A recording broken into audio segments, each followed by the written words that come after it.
Welcome to a Did Nothing Wrong podcast, Hot Take. This is a crusade. This is a holy war against the deep state. Where are the dictators? Where are the strong men? Donald Trump is our instrument for retribution. I'm going to fight for Christians. I'm going to fight for white people. They have the Great Reset. We have the Great Awakening. And why shouldn't I root for Russia? Because I am. I want to see these people go through misery because of their grooming against our children. After the assailant entered the home asking, "Where's Nancy? Where's Nancy?" Those are the very same words used by the mob when they stormed the United States Capitol. I did nothing wrong. I'm recording this on September 17th, 2024, which is a Tuesday morning. I didn't get much sleep last night. I got started thinking about Springfield, Ohio, specifically the bomb threats that have been going on there since the presidential debate between Kamala Harris and Donald Trump.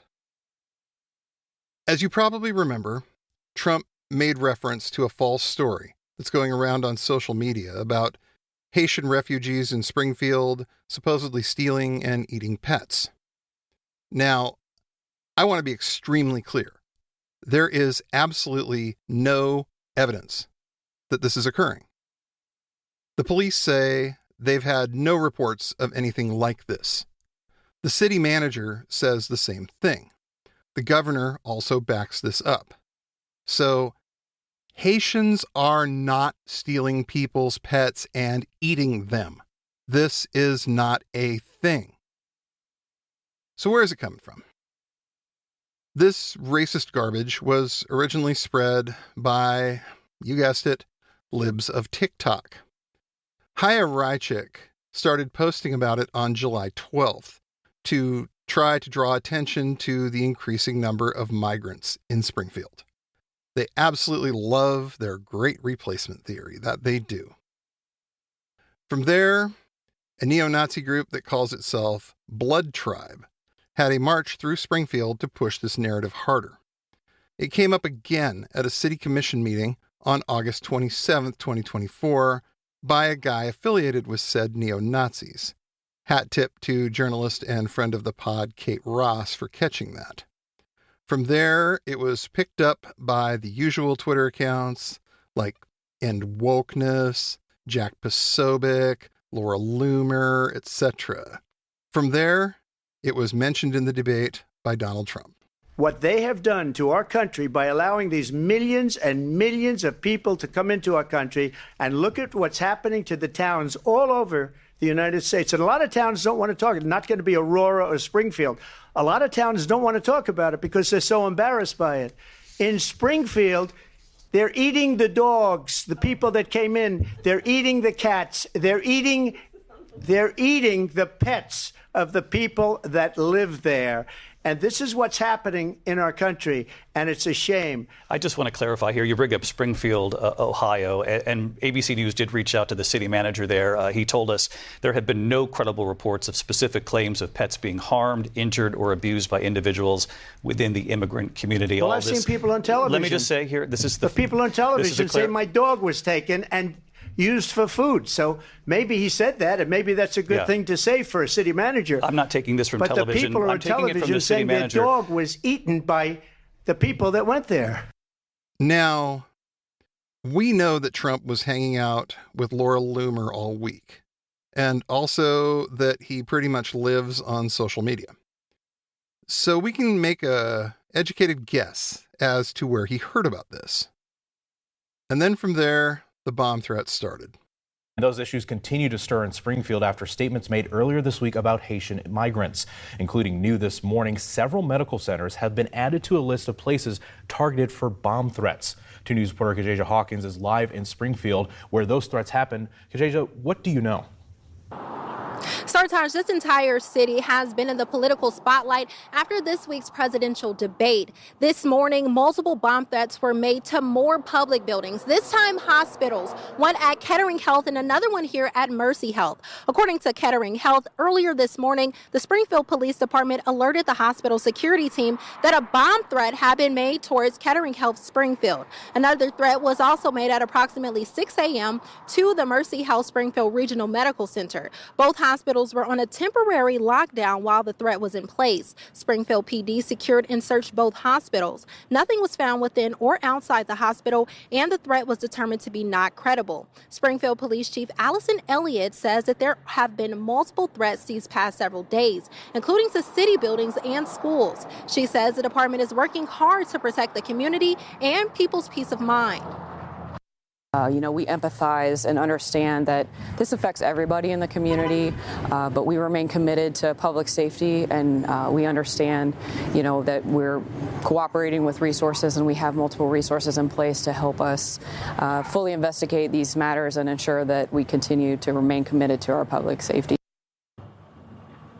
Both hospitals have been secured and are currently operating. This morning's threats, as well as the others from this week, are being investigated by the Springfield Police Department as well as the FBI. Reporting live in Springfield, Kajaja Hawkins, 2 News. And now Trump has doubled down. This is from The Guardian. Quote, in Springfield, Ohio, 20,000 illegal migrant Haitians have descended upon a town of 58,000 people, destroying their way of life.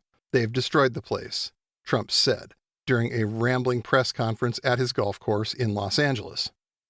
People don't like to talk about it. Even the town doesn't like to talk about it because it sounds so bad for the town. They live there. For years, it was a great place. Safe. Nice. Now, they have 20,000, and I actually heard today it's 32,000. He later added, we will do large deportations from Springfield, Ohio. Large deportations. We're going to get these people out. We're bringing them back to Venezuela, stating the incorrect country where most of the immigrants are from. Yeah, I'm not sure how you're going to deport a bunch of Haitian migrants to Venezuela, but I'm sure they'll put Stephen Miller in charge of that too, if they get reelected, God forbid. So, as a result of these bomb threats, they've shut down schools. They're canceling the annual 2-day Culture Fest, which highlights diversity in arts and culture. It had been scheduled to begin on September 27th, but was canceled in light of recent threats and safety concerns, the city announced. We've even got the Proud Boys marching through. According to CNN, Springfield police told CNN they received 2 911 calls on Saturday to report members of the Proud Boys, the paramilitary group that stormed the U.S. Capitol on January 6th, marching through town. We've had a couple calls of their presence in town, but when the officers went to the area, Lexington and South Burnett, they were no longer there, Sergeant Giovanni Mercado told CNN. On Monday, September 16th, Ohio Governor Mike DeWine did a press conference where he explained the current state of the investigation, and he used some extremely unfortunate language to describe what had been happening. I'll explain why, but first, here's the clip. So I want to say to the parents in Springfield, these hoaxes, these threats have all been hoaxes. None of them have panned out. We have people, unfortunately, overseas who are taking these actions. Some of them are coming from one particular country. We think that this is, one more opportunity to mess with the United States, and they're continuing to do that. So we cannot let the bad guys win. Unfortunately, certain people of the MAGA persuasion have focused in on the word hoax in the governor's statement. And they're using it to act like this is something that the media completely made up.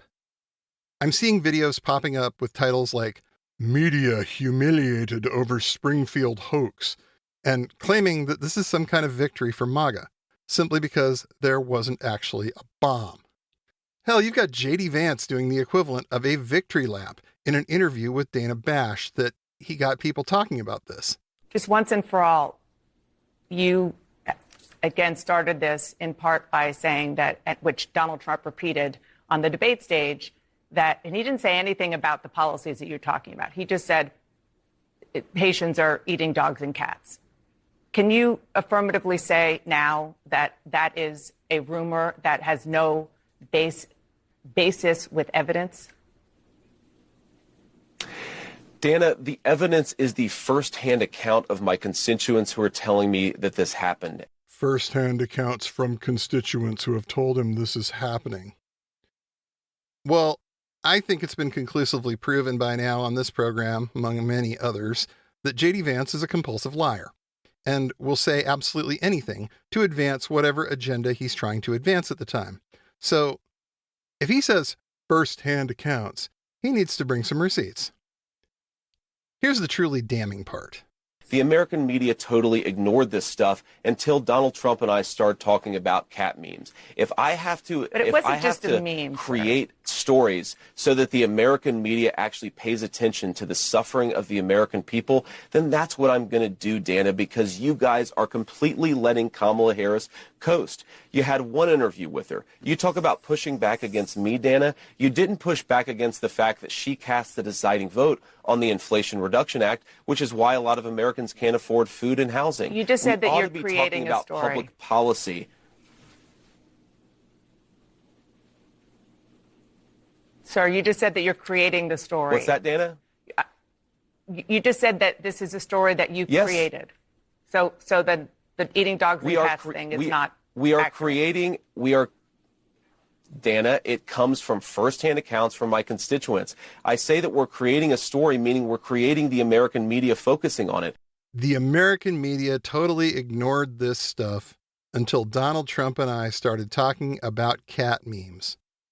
If I have to create stories so that the American media actually pays attention to the suffering of the American people, then that's what I'm going to do. So he lied to advance his agenda. Again. Because this is the entire point of J.D. Vance. He's basically a soulless creation who says whatever the people who are funding him want him to say. Thankfully, the American people seem to see through this guy, which is probably why his approval rating is about the same as syphilis. And, of course, the usual suspects are celebrating the great victory over the evil mainstream media because this is their favorite thing in life, owning the libs. Well, outside of denying health care to women and watching them die in the emergency room as a result, but owning the libs is right up there. And make no mistake, they see this as a huge own, simply because the police had to come out 33 times and there weren't any bombs to be found. Somehow it's a win. Don't question it. Just MAGA harder. It'll eventually make sense. Let's talk about the migrants for a second. Springfield has been a town in decline for a long time. In 1960, the population peaked at just over 80,000. By 2020, it was down to 55,000. So, almost a third of the people that lived there either left or died, and like a lot of places in that part of the world, they weren't being replaced. The population has been trending down for years now. And at some point, if you're a city that wants to keep being a city, you have to figure out how to fix that. Meanwhile, you've got a lot of people who are trying to come to this country because they want to make a better life for themselves and for their families. They are, in cases like the refugees from Haiti, coming from somewhere where the conditions are pretty terrible because you don't uproot yourself and your entire family for the fun of it. In most cases, these people are prepared to work incredibly hard. Everyone acknowledges this. The local economy has benefited enormously from these people. Employers say that, the governor says that, the numbers say that, tax revenue is up. Have there been challenges adjusting everybody to this new reality? Yes, of course. But that's the story of America. Every new group that's come here has faced challenges like this. And an amazing number of the people who are complaining about this now are 2 to 3 generations out from their group being the other, being the dirty immigrants, the ones that no one wanted to hire, should go back to where they're from, etc. But nevertheless, they persisted and persevered and eventually became another strand in the fabric of society. This is how the cycle goes here. These people are everything conservatives have been saying they want for years. The only problem is that they happen to be dark-skinned, and English isn't their first language. So, if your goal is to create a white nation, because maybe you're actually a white nationalist, that just won't do. So here are the facts as we understand them today. Springfield, Ohio has received at least 33 bomb threats during the past week, Governor DeWine says. None of them have turned out to be real. They are coming from overseas, with the majority coming from one country. That's 33 times that people needed to evacuate schools, businesses, hospitals, wait for the police and the bomb squad to search their building before they can get on with their lives. And from now on, police will be sweeping all schools in Springfield every morning. They'll be present throughout the day. I guess it'll distract the kids from their usual active shooter drills, but at the rate we're going, we probably want to consider making bomb threat drills a normal part of the curriculum as well. And this is a town that relies mainly on income taxes to pay the bills, and it's currently got a poverty rate of almost 23%. So they don't have a lot of money to pay for this. But they have to figure it out. Because when someone calls in and says they're going to blow up a school or a hospital or the state legislature, you have to be as close to 100% sure as you can be that there is no threat. This isn't a game of gotcha. People's lives on all sides of this are being disrupted because of these incidents. Yes, they haven't found a bomb yet, but they still have to treat every one of these calls like the real thing, because every call actually could be. And that puts people's lives at stake. Because Donald Trump, J.D. Vance, libs of TikTok, and the rest of these rotten liars decided that they were going to use the city of Springfield, Ohio, and the Haitian refugees that live there to score political points. Vote accordingly. Thanks for listening to the Did Nothing Wrong podcast. If you want to hear more, you can find us on the web at didnothingwrongpod.com. Please make sure you subscribe to get our content straight into your inbox. You can also follow us on Twitter at GRZABJJ, GRZABJJ, as well as DNWPod. We're extremely grateful for paid subscriptions and donations that allow us to keep doing this important work. Thanks, and remember, everyone mentioned did nothing wrong.